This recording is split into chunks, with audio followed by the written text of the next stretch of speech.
Okay, there we are. Hey, welcome to How to Build Your Own Home every Thursday. A live chat from 5 to 6 p.m. Mountain Standard Time. We have a great guest on today. We're going to talk about that. And we're going to talk about organization. Really stuff that I'm not really that great at. Let me tell you why. I built this really nice home for some clients and a nice walk-in closet. And this client had a lot of something in that closet. And so had my carpenter build everything. And about a year later, just wasn't cutting it. So all of it was pulled out, and we had a professional organizer come in and really design something. A whole new thing was built, and that client was happy. And so there's a lot to be said with having a sense of organizational knowledge. I can maybe organize my tools, but I found that I just haven't figured out the best way to do that. I would love to see some organizational principles come into garages and maybe take over the organization of tools and even build better cubbies or better something. But right now, if you were to see my garage, I got a shelf. When I walk right into my tool shed area inside my garage, it's just piled with battery operated tools, and I have to dig through all of them. And the sad thing about the lack of organization is how many duplicates you have of things. I had caulking guns. When I moved from my house up here, I had 12 caulking guns, and I found them through all these places because I never had an organized place to put caulking guns. So that's the power of organization. We're going to talk a lot about that and why it can actually save you some money. I'm going to let Melissa introduce our guest, and we'll get into some questions later on. But if you do have questions related to organization, even the layout, and perhaps even the feng shui of organization, please ask those questions. We've got somebody on board. I'll let my wife introduce her. Yes, this is Laney Larson, and she is a mom of 6 with 2 with wings. And we have, she has been, her business is Making Space Southern Utah. And she's been organizing for over 40 years, mostly as a hobby. And now she's just started it as a business. She became certified as a professional organizer a year ago. And she has a master's in nonprofit management, but has changed hats to help people make space for what matters most in life. And it's so true. And so I'm really excited because organization isn't my forte either, but I love it, right? When something's organized, it just feels so good and you can accomplish so much more. 100%. And Laney was telling me how if you start in the design phase of building your home and think of storage and organizing at the beginning, it will help you in the long run. So I'll turn it over to you, Laney, and tell us what we need to know if we're in the design phase of building a new home. Yeah, so I was thinking through what some principles would be, because like you mentioned, principles, Keith, and principles, I love them because they're timeless, they're across the board, they just apply to everyone and to everything. And so I was trying to think, well, what would be some principles that we could use for this? And I came up with 2, and maybe there would be more that we could entertain as well, but I think that these 2 kind of umbrella ones are the biggest ones. And one is to minimize dead space, and then the other one is to maximize flexibility. So as you're building your home and you're designing your spaces, essentially we've just got an empty box, right? You at the very beginning stages start putting walls around rooms, and within those rooms are closets and other storage areas. And so as you're thinking through this, every time you put something permanent in there, like a wall, you are defining that space for, well, until you tear it out, right? So if you have to, redo it, like you were talking about that closet, then it's just more work. So if you kind of can think through what the space is going to be used for, what items will be stored there and used there, and what would make most sense to do that. So minimizing dead space. Dead space is any essentially unusable or less convenient space in our home. So like when you're talking about closets, a lot of times those are corners, create some dead space. So it's like harder to get to the items in that space because of how it is. So like I just did a client's laundry room last week, and she had a really nice deep counter, probably a 30-inch-ish deep counter space for folding and whatnot. And then under it was just an open space where she could put her laundry baskets or anything else that's where she put was the laundry baskets. But then there was this little tiny cupboard door that was about only maybe 18 inches wide. But the cupboard went back the entire distance of the cabinet. So I was like, what if you put your bedding, like pillows? So we shoved extra pillows under there. But I thought, with a little bit of extra planning and extra thought on, well, what would anyone actually put in this cupboard? They might have actually made that 3 by 2 foot space more useful than just to put pillows in. Another problem that we've come up with in the same house that she's just moved into is that there's nowhere to put linens. And so she's having to buy cabinets in order to store extra bedding and things like that. So just, dead space is, the more you can minimize that, then the more useful your space is, right? So every square foot costs a dollar amount, right? I look at these houses and I'm like, it always says the dollar amount of each square foot. So you're losing space, you're losing money. My wife and I shared a walk-in closet in our prior home, and it was smaller than the 2 individual walk-in closets we now have. So she has her own walk-in closet, I have mine.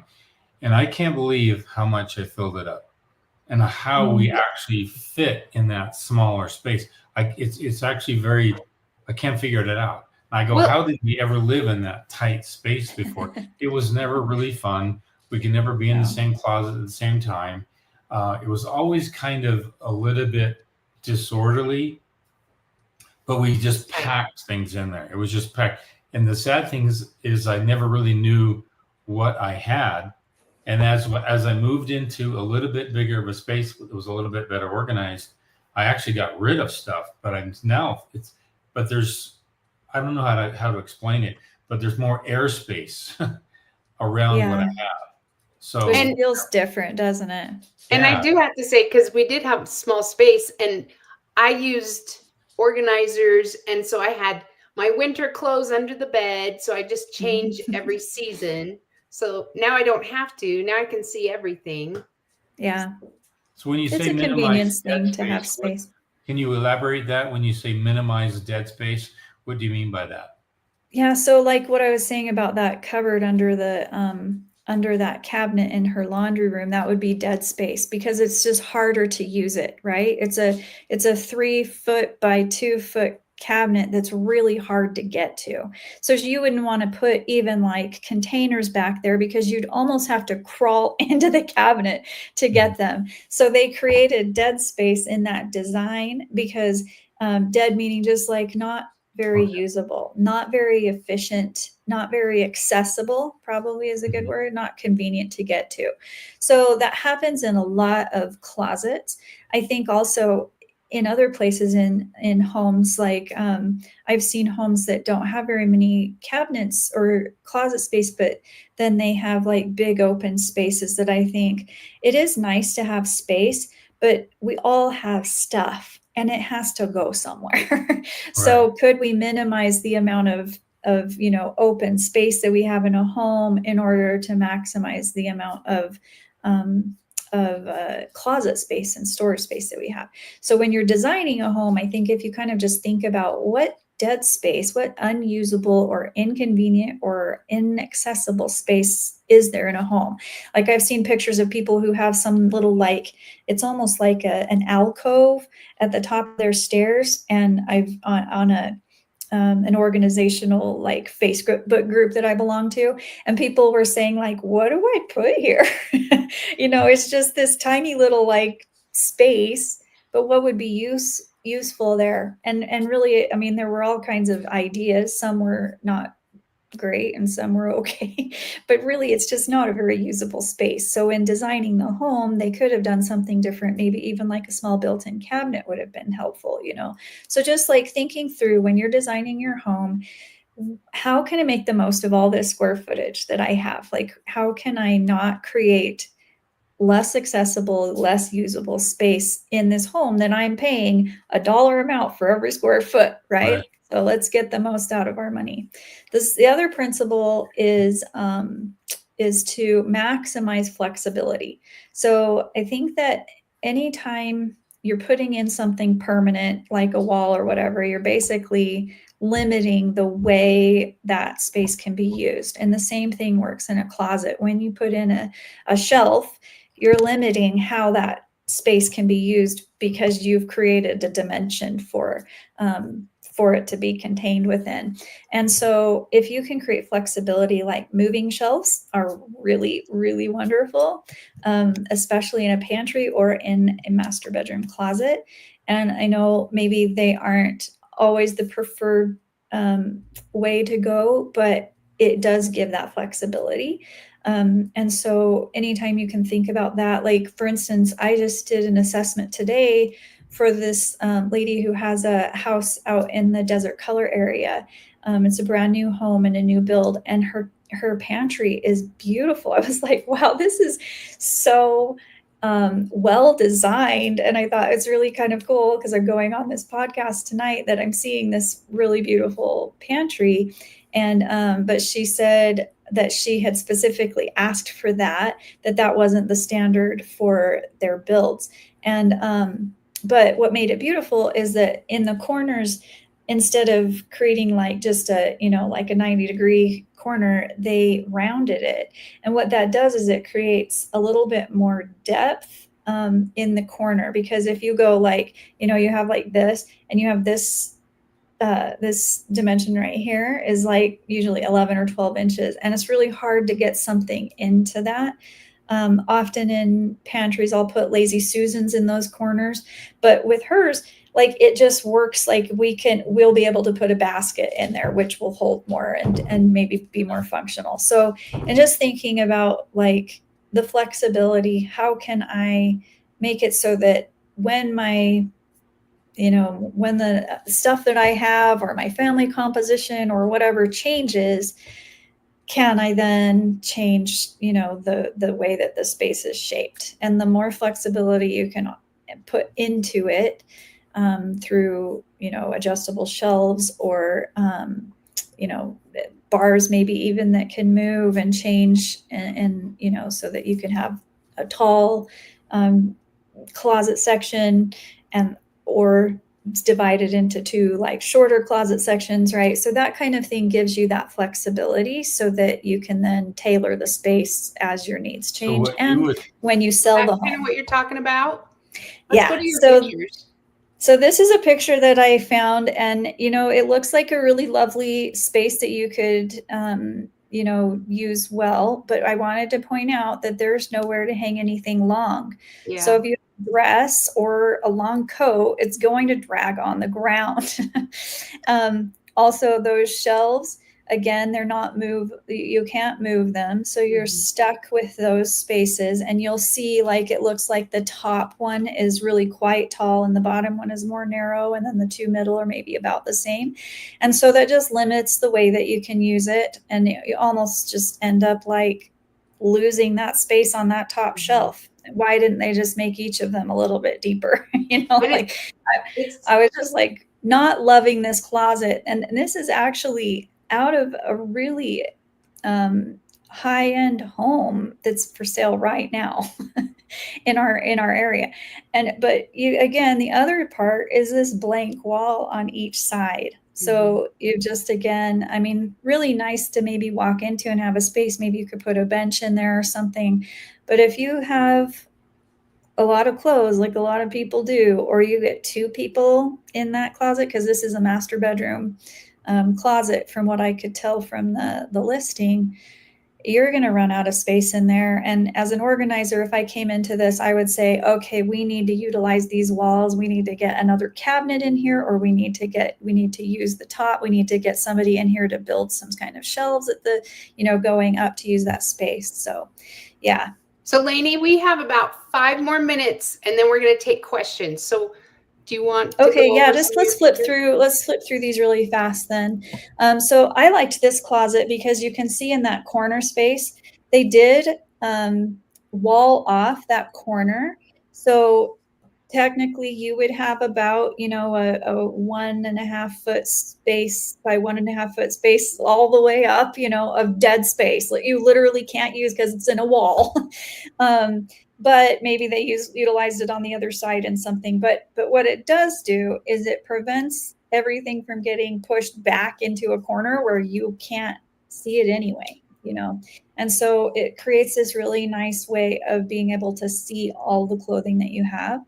And I thought that was a nice solution. The other thing I liked about this closet is, again, it has the long section, and then I really liked these drawers. The only thing that it's missing, at least from this photo and maybe in a different photo, it has these, but shoe shelves. And I mean, most people don't only have 2 pairs of shoes like it shows there in the picture. So, but I thought the solution for the corner was nice on that. I look at that and I say, I can run some venting and all that in that back corner. Oh, sure. Yeah. See, I mean, I'm sure it could be used for something useful. I think this is another master bedroom closet in another house that's currently for sale. And that to me, I wondered, why didn't they put the shelves next to the washer and dryer? Because it's lovely to have a washer and dryer in your closet. I wouldn't mind that. But you put clothes behind that washer and dryer. I mean, washer and dryers are a good 2.5 feet deep. You're losing all that. Like, you're never going to go back there and dig out those clothes. You will forget you have them. But if these shelves were there and then you did something differently or something, anyway, it just, the configuration is difficult to keep organized. And then this is a kitchen pantry. The thing that I loved about this was the putting outlets in your pantry, I think, is really brilliant, because then you can put appliances and keep them in there, plugged in and ready to go. You don't have to move them back and forth out of your cabinet. The other thing I liked, you can see on the bottom that those shelves are adjustable. Obviously, the ones on the top, because of the design of them, can't be adjustable. But I would suggest anytime you can't adjust them to allow, I know the kind of average is like 12 to 16 inches. I would say more is better. So yeah, like this shelf here, it shows like this is a pantry. This bar down the center makes it really hard to use that corner space. So that corner space is almost lost. And then I am not ever a fan of pantries that have 10-inch high cabinets or shelf spacing, because it's really hard to get a basket in there that then can fit things in it. It really limits how you are using it. So if you can even eliminate one shelf, you probably are going to have more space, more usable space than if you jam in a tiny shelf. And I thought this solution was a really nice one. Lots of things that I love about this. The drawers are really nice. And then this built-in Lazy Susan in the corner. Oh my gosh, brilliant. Like, I would love to organize that. So I thought, what a nice solution to a corner shelf. And then these pull-out mesh or like metal baskets on the other side, I think is a really nice addition. They look like they have appliances in them. I would put things like fruits and vegetables that need air to like kind of keep them from going bad quickly. So anyway, that was a nice solution, I thought. And then this is also a really beautiful pantry that is not a huge space. It's a pretty average sized pantry, but they've really utilized it very, very well. So you have a lot of shelves. They go all the way up. They're really nicely spaced. The only thing that would make it better if they were adjustable, which I can't tell from the picture, but it doesn't look like they are. But then, having that counter space with the I don't see a plug, but if there was like an outlet in there, then they could even put some of their appliances up there or use that as a prep space. So, and then again, this is another smaller size cabinet that I thought was really nice to add that extra appliance space, you know, like, again, these are not adjustable shelves, but if you had to do, you know, if you didn't have the option of doing adjustable, or you just don't like the adjustable shelves, then creating kind of a separate section that has a different kind of spacing, or like allows you to then put in bulkier items like your appliances. And then again, they use the Lazy Susans in the corner. There's no bar going down the center, so you're able to access all of those things and really use that space very well for a small pantry space. And that's just another option of a smaller pantry. The only thing that I don't love about this one are those crossbars. And that's why I chose this picture, is to show that if you have brackets holding up your shelves, you're again limiting yourself. So again, you want to, you know, like minimize that kind of dead area. Essentially, you've cut off that whole triangular shape. You can't put anything tall right there. And so if you can secure the shelves and support the shelves with a different method, then that's probably preferred. Okay, let's get to some questions. Yeah, thanks for those pictures. Yeah, you're welcome. When it comes to cabinets or shelving, I've seen a lot of people build them very flimsily, and then they just start to sag over time. Yeah, I think that might be the problem with the adjustable shelves. With just an embedded stick inside there, but you don't want it to go all the way to the ground, because the mop will touch it and get sturdy. You want to take it back to the wall, so then it creates more space on the floor. More structure like that can really hold a lot of weight. So let's take some questions real quick. Honey Kafina, hello, honey. Hello, with an omni-block house and heated concrete floors, should the doors be placed on a half omni-block to prevent thermal bridging? I wouldn't worry about the thermal bridging there. The door is going to have a thermal break in it anyway, and the only bridging that you're really talking about is the trim itself. And then that's going to be, what, 6 inches deep itself. So I wouldn't worry about that thermal bridging there at all. And if you design the omni block just right, you won't have to cut any block anyway. They should just have the 16-inch block and a 16-inch block on the other side. And so if you design it right, you shouldn't have to have any cutting at all, or just a minor number of cutting. Every other course will be cut. But make sure you lay that out just right, and you should be fine. Talk with Danny at OmniBlock, and he can lay it all out for you. Okay. Kai, when should the front door, courtyard, and back patio slabs be poured?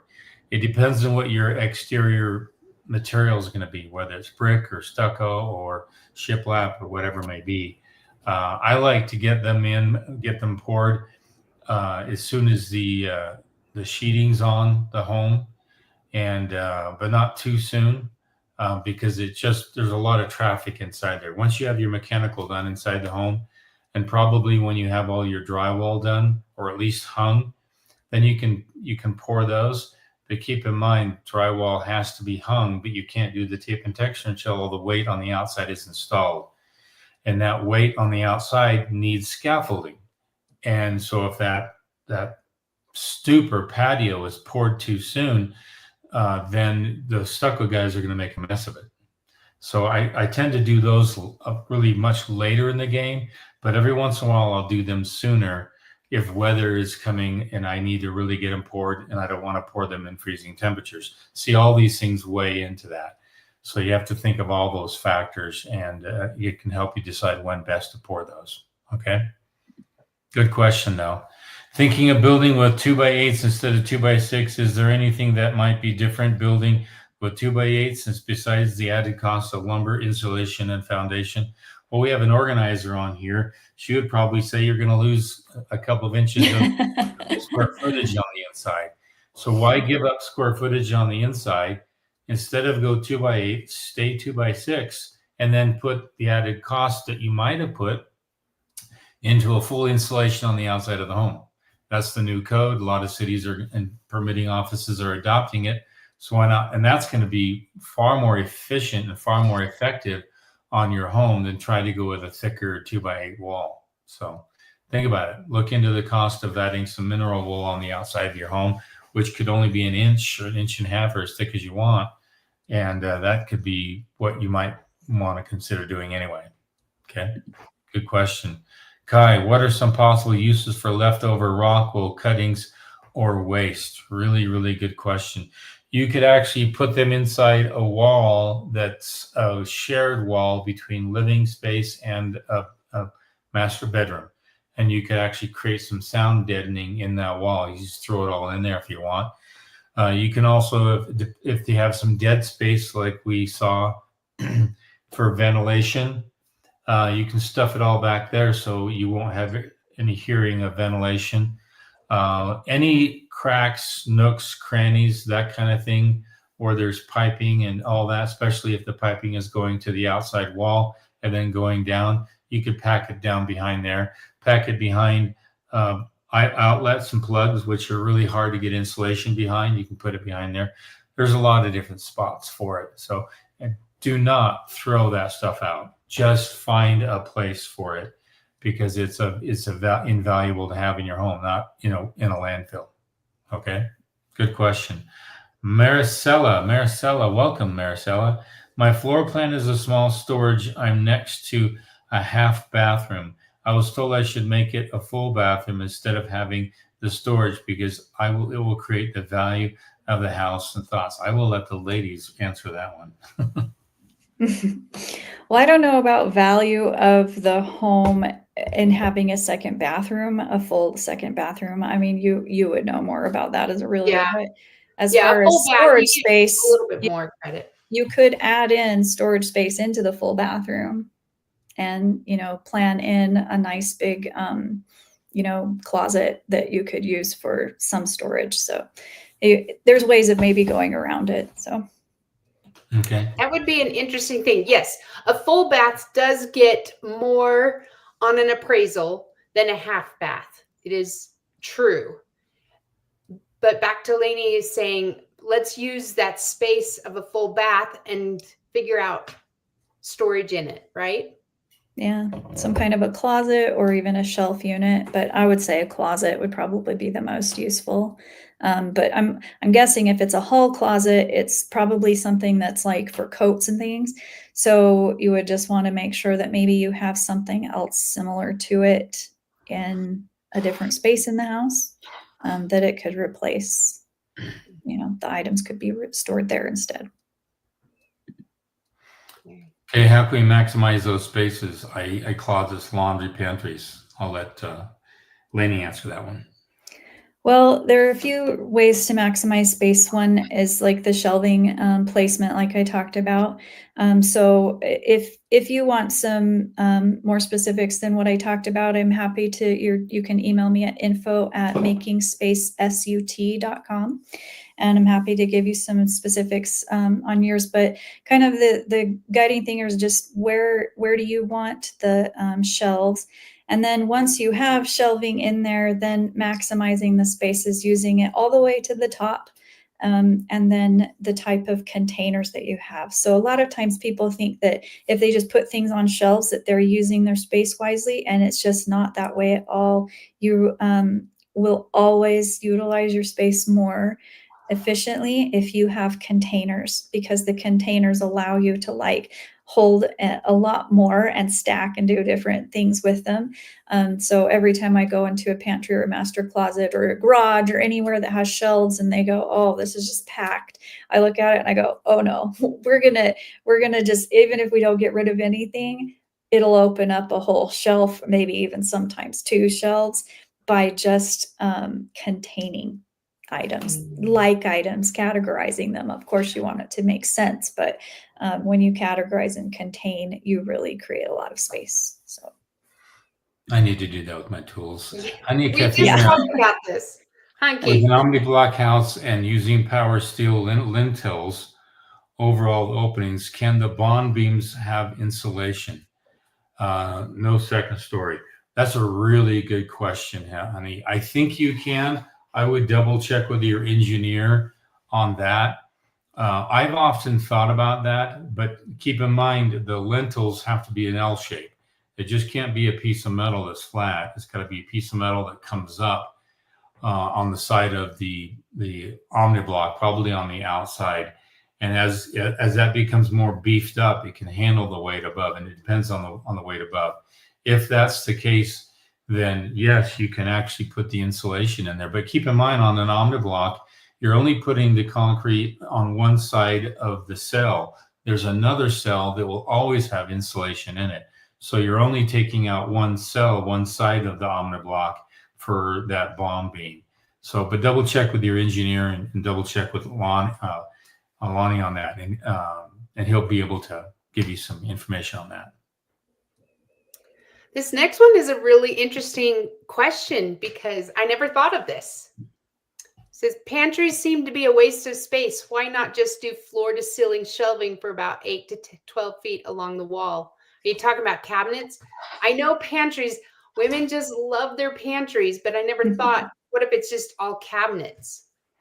Or like he's saying, just shelving, or shelving, like, so there aren't even cabinets, open shelving. I mean, that is a way to do it. I think that there are people that feel overstimulated in certain spaces where there is just a lot of stuff.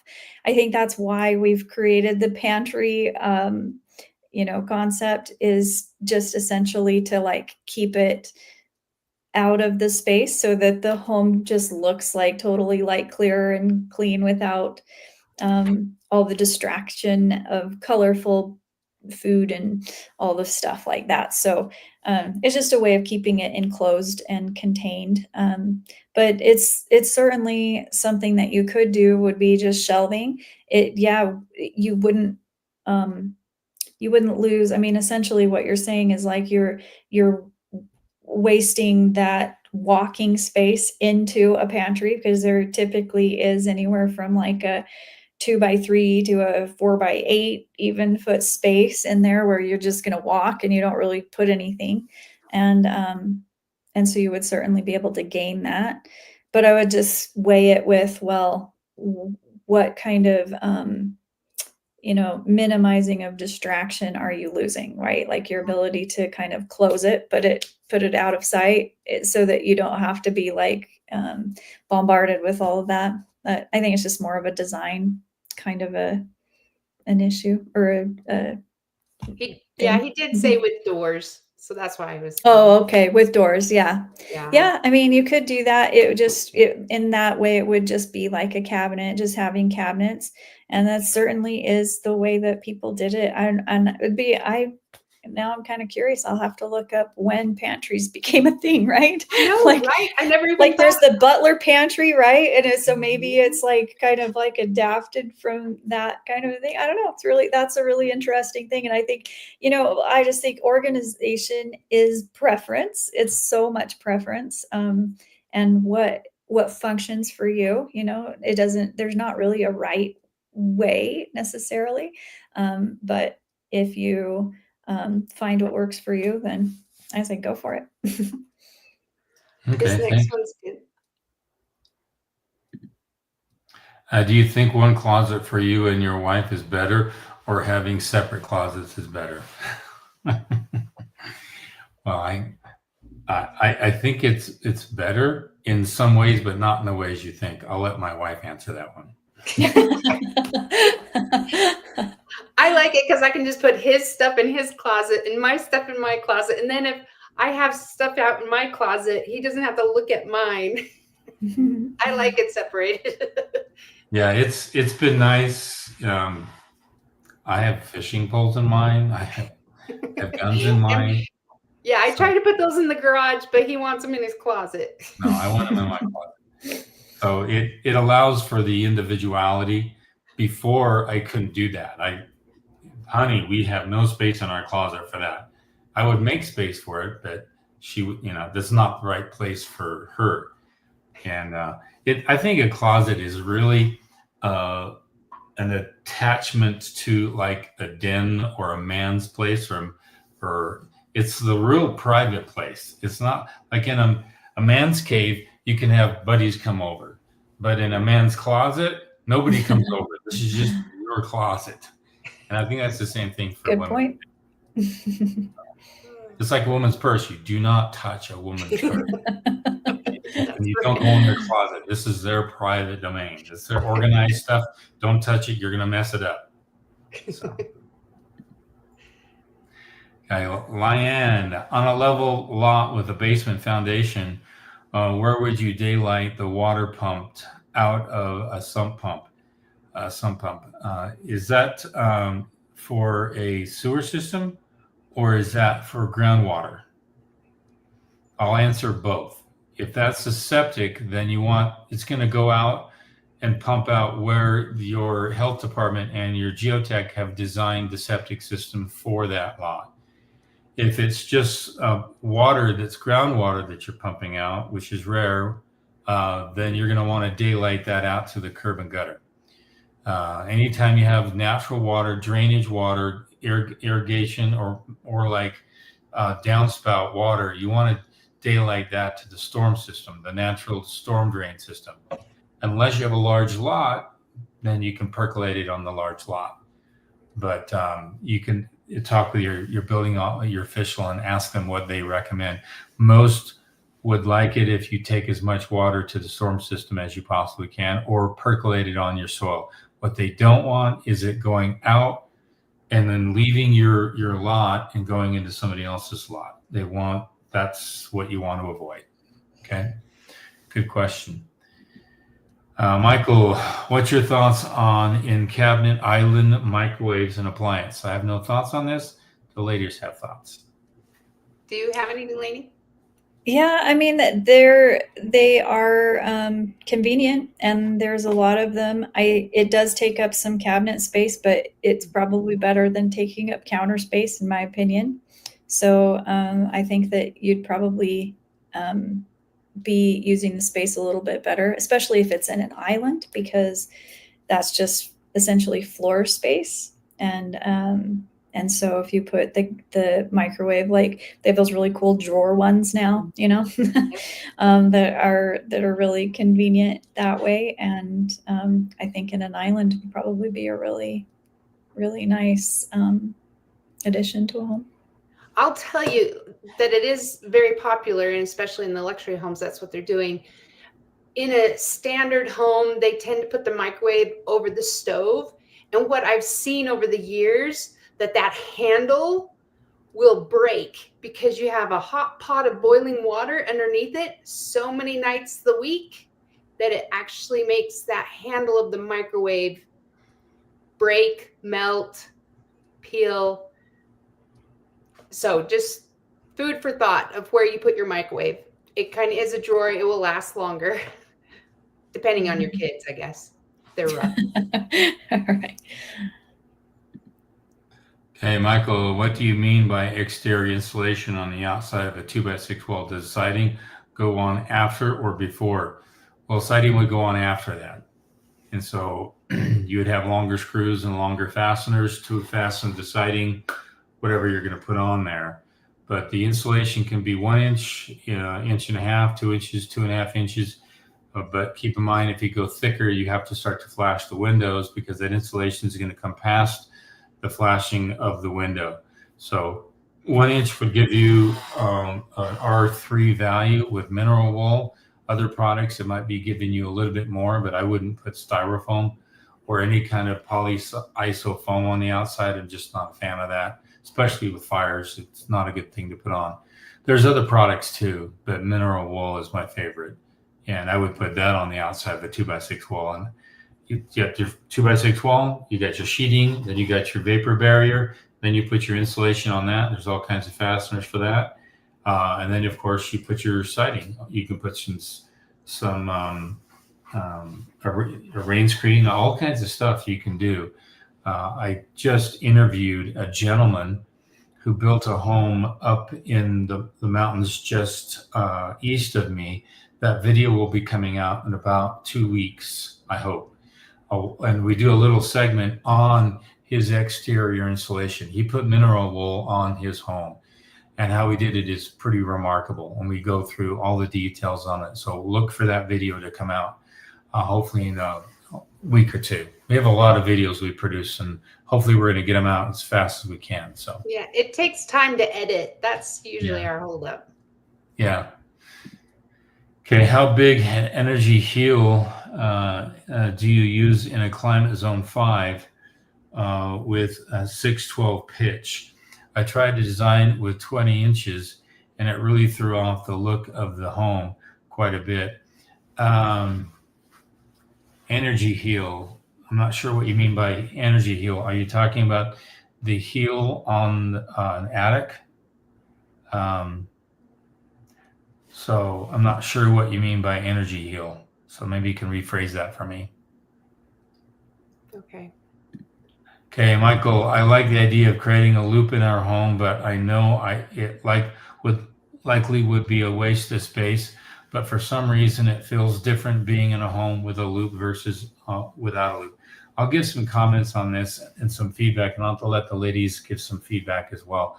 I had an architect build or design a home for us a long time ago, but I went to her home, and her home was a horseshoe, basically, and there was kind of a yard or swimming pool in the middle of the whole horseshoe, and everything was pretty much glass. But all the living space was up front. What you don't want to do is if you do it in a loop, basically, or even a half loop, if there's living space over here and then living space over here, and you have to go through the whole loop to get to it, you want all that living space and kitchen and all that close front, and then maybe living quarter or bedroom quarters back in the back. But one thing to keep in mind, and it has to do with the functionality of hallways. Back in the day, 90s, 80s, even 70s and 60s, hallways were very narrow, about 3 feet maximum. Then they pushed them to 3.5 feet. Now hallways are really 4 feet. But keep in mind, every foot you create in a hallway, it's really unusable space. It's just walking space to get from A to B. So back in the day, 70s and 60s, they had these long hallways. And so what did they do? They had all these built-ins into a lot of areas of the home. So that's something to think about. I'll let the ladies comment on that, why we've changed to wider hallways, more open space, but we're not utilizing the possibility for build-ins along those corridors at the same time. Yeah, I've wondered a little bit. In my home, there's a section of hallway that I'm pretty sure doesn't have anything in it. I mean, maybe if we took the walls out, it would be electrical and different, venting or something like that. But my pantry, my own kitchen pantry, is literally like 2 feet wide. And if they had shaped that and used this other space in the hallway, I could have quite a bit larger one, and I've thought about redoing that. But at any rate, yeah, like I think I don't know that when you are building a home that I wouldn't call it wasting space if it's bringing you joy in how your home is designed. That to me is not a waste. It's space that is being used to create flow or function or whatever it is that you like about the loop.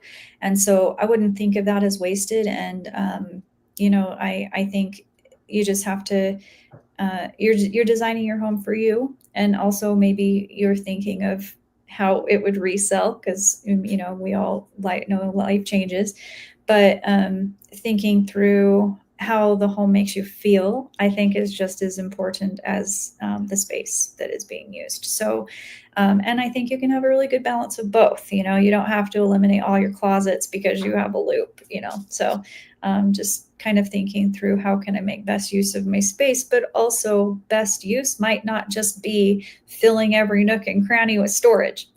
I wouldn't support that either, because I think that that's not what life is about, is filling up our space with all of our stuff. It's just, we want to live in homes that bring us serenity.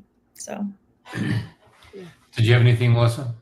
Oh, just when I think of a loop, there's many things that go through my head. First, if you have little kids, make them run around, get all that energy out.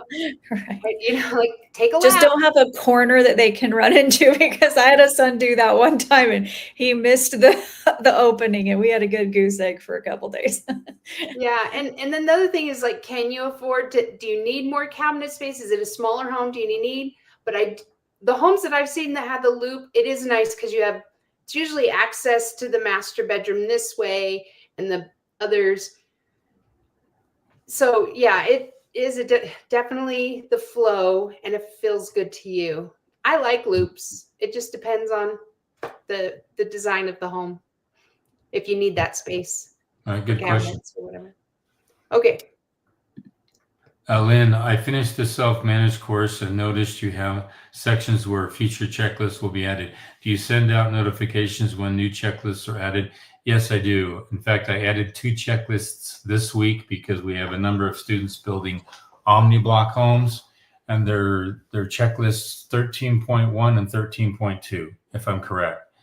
Those are the checklists that I've just uploaded for omni-block builders. So I keep adding new checklists as I can. And yes, those are placeholders.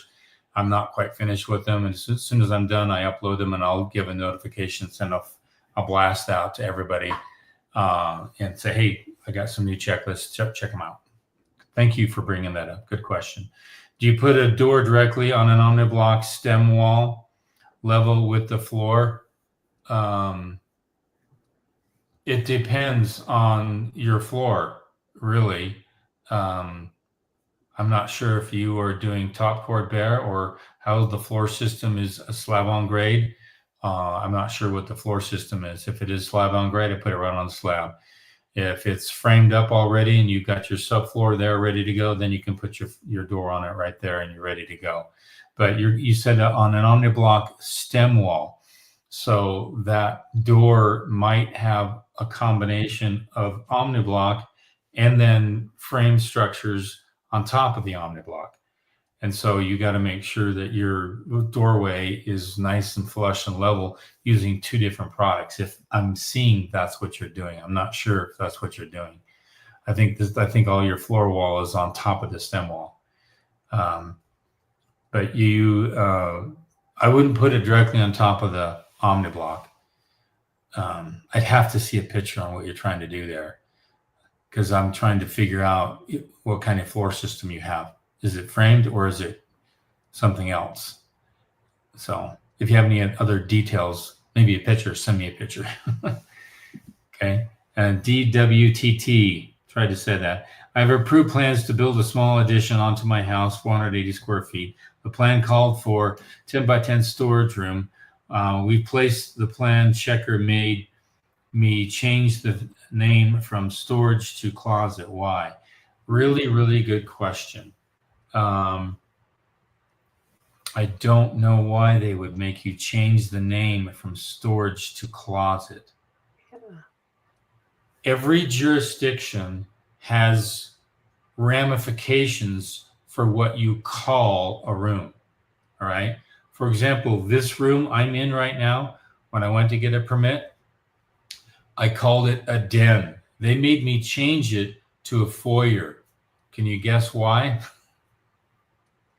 Because if I called it a den, then this could be converted to a bedroom very easily. And if it's converted to a bedroom, that would cause the septic system to be enlarged. There's a consequence for that name change, and I don't know what that consequence is. So you might want to call them and ask them. For example, if from storage to a closet, I have no clue what the ramifications are for changing that name. But I ran into that. I was flabbergasted that I had to change this to foyer. So go ahead and talk with them and ask them, and they'll tell you. There might be a different tax implication. It might be they add up the square footage, and it might be lesser cost to call it something other than something else. I don't know. But that's a very interesting question. Okay, this is David B. Let's see here. David B. The energy heel is the additional rise in the truss to give more space for blow-in insulation.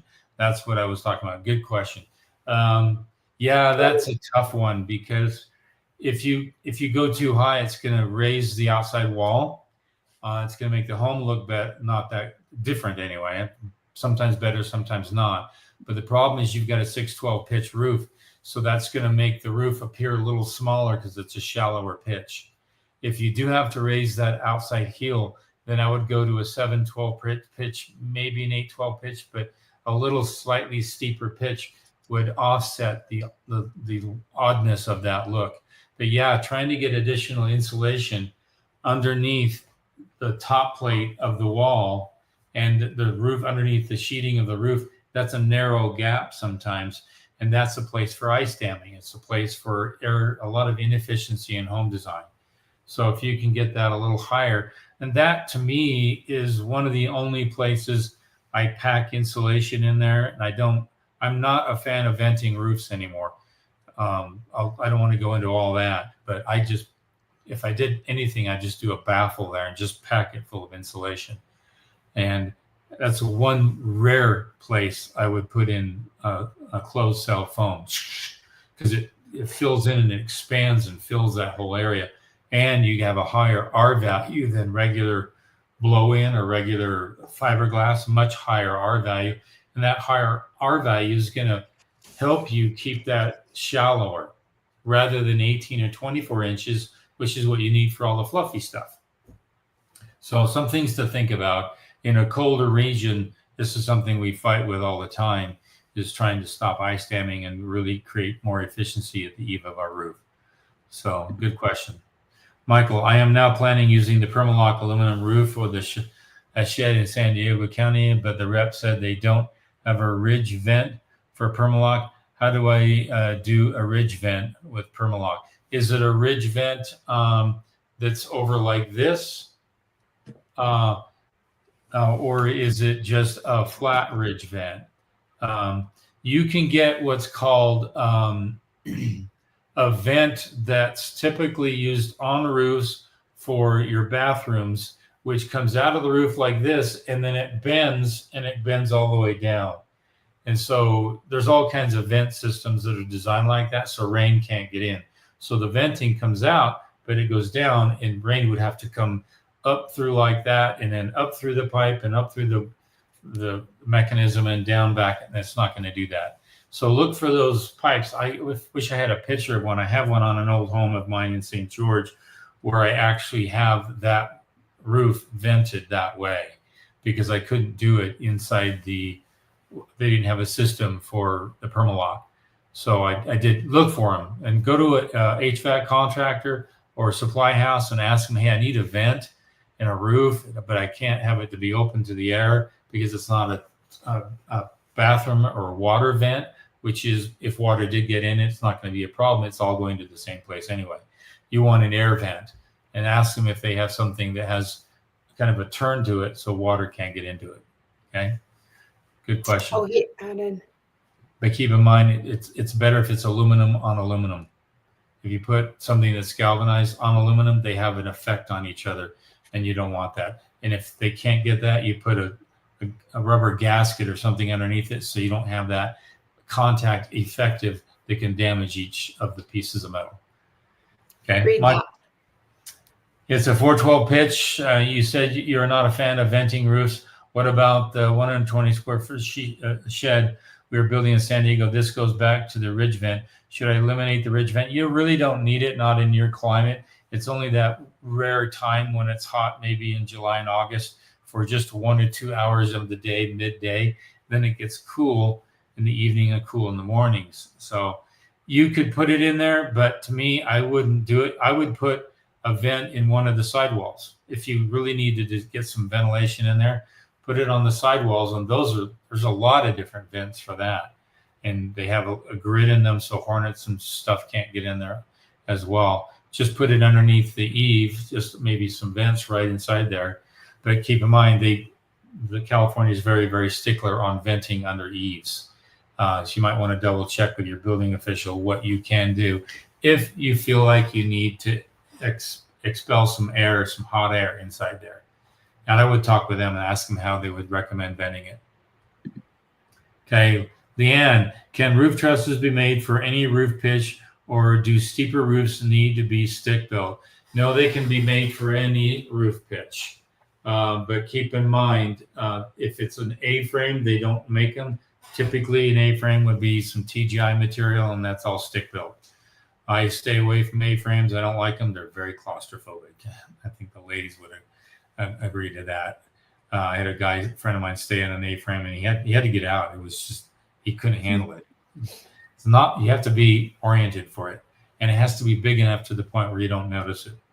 So yeah, just check with his truss plant, and they'll be able to give you some good feedback on that.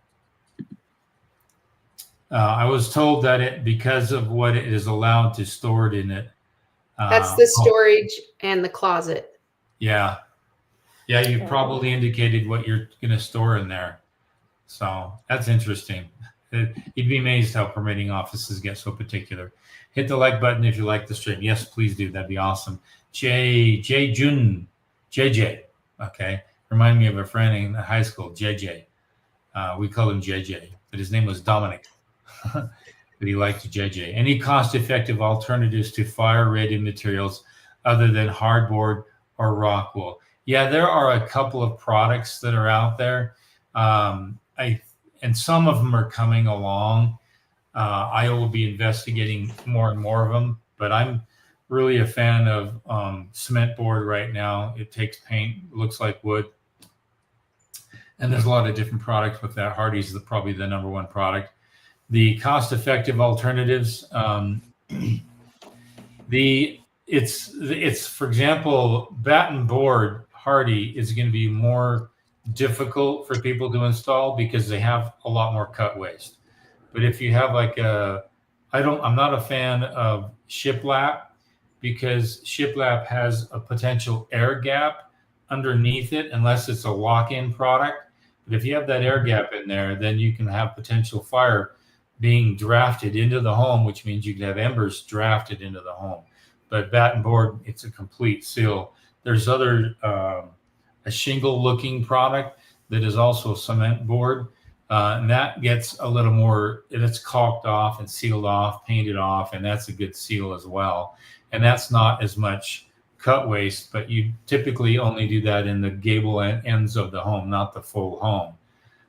So look around. There's some cement manufacturers that look like logs that you can put on a home, and that's really thick, very expensive, hard to install. Actually, kind of easy to install, hard to cut. Takes very heavy screws, structural screws to hold it up. There's a lot of different products. You just have to look around and research how close it is and how affordable it is to get it where you are. So, good question, JJ. Oh, you're okay with calling me a JJ. Michael, we did batten board Hardy for the shed with lower wall vents, closed soffits with Hardy. Yes, yeah, that's not bad. Brady Morgan, I'm with you on A-frames. The one I'm building now is my first, and I'm hoping my last. Okay, yeah, they're tough. They're difficult. They're hard to roof too. In fact, the first 4 feet are easy to roof because it's at ground level pretty much. But as you get higher up, you have to start fabricating a system to get up there. I did an A-frame. It was really not an A-frame. It was more like a 10-12 pitch. I had to have this long ladder, and I extended it way far out past the house, and it went right up the A-frame. And I had to move the ladder a little bit just to get a little piece of roofing done and move it a little more piece done, a little more piece done. It wasn't easy, but that's what I had to do. And the other home I did, I built a ladder, and it had a hook on it. So it went over the roof ridge, and it had this kind of a grappling hook with tape to protect it from scratching the roof. And I just literally, I hopped it across the roof just to get, and I was able to reach underneath it because I had a spacer on it. So I could literally roof underneath that contraption I made, except for the 2 places, the top of the roof and the bottom. So there's funny things you can do over time. Just put your head to it and you'll figure it out. Morax LP flame block OSB sheeting is a fire resistant framing product. Yeah, there's one. but weigh the cost of that OSB sheeting with the cost of something on the outside. See, I'm not afraid of regular OSB with maybe a vapor barrier and then the mineral wool. That mineral wool is an inch thick or even an inch and a half, which is what I've got. That inch and a half is going to be a major fire retardant for anything getting past it. It's just not going to happen. So put your money on the thickness and increase the density of your home. That increased mass density is going to help with your R value. It's going to help with the sound deadening of the home. And it's also going to help with fire retardant factors. So always thinking, like I've had people say, oh, I'm going to use this SA peel and stick on my home, and it's got this incredible vapor retardant. It's wonderful. It's very expensive. It's super thin. But I'd rather put the money into a greater thickness of density because it's thermal mass. And we talked about that in some prior videos and why that's so important on the exterior of the home. So always, it's like when you go to a restaurant. My wife and I went to this restaurant. It's down in town. We paid almost, what was it, $80 for this dinner. And they touted these large portions, but they were not large portions. I ordered watermelon pork. Okay. It had 3 pieces of watermelon and 3 small cubes of pork. That's it. And I think the dish was like $35. All right. High-end super restaurant. After we went there, we went and had to go to another restaurant to get some dinner. So it's the same thing. Same thing with building a home. Sometimes we put all this money into something that's not a lot of meat on the home. And I love putting meat value into the meat of the home. Density, for example, I have this theory that if I can take a drill and I'm going to drill, and it's a 14-inch drill, and I'm going to drill through a wall, I want it to be hard, and I don't want it to be easy to get all the way to the inside of the home. All right. I'd rather have a home built like that than if I go down to Texas and I see how terrible they build some homes down there. You can literally take a hammer and you can punch your fist through some of those walls. They're so bad. And you don't want a home built like that. And so you can put all your money into something you can put your fist through, but I'd rather put all my money that I can't put my fist through. And that's density, mass, thermal mass, battery factors, holding energy inside the home. There's a lot of factors that go into that. So you now know how I think. Okay. We're past our time, so bring your questions next week. And yes, Laney, thank you. Thanks for hanging out with us. Yeah, it was really fun again for you. Her website that you can go to. Oh yeah, let me get your website up. It's really invaluable to get somebody on board who can help you organize. And let me tell you this one plug for why that's important. When you move into a home, if you can get an organizer to help you at that point, they will set patterns in place in your kitchen, your pantry, all that. In my garage downstairs, I wish I would have just said, hey, help me organize this. I just don't want to throw it in there. And I did. I threw it in there. Now it's not efficient. So when you move into a home, especially a new home, that's probably the best time to get an organizer to help with the flow of where things should be at. So yeah, systems are invaluable. Systems save us a lot of time and money. So, well, thanks everybody. Yeah, thank you. We'll see you guys next week. Live chat next Thursday from 5 to 6 Mountain Standard Time. I'll see you guys then.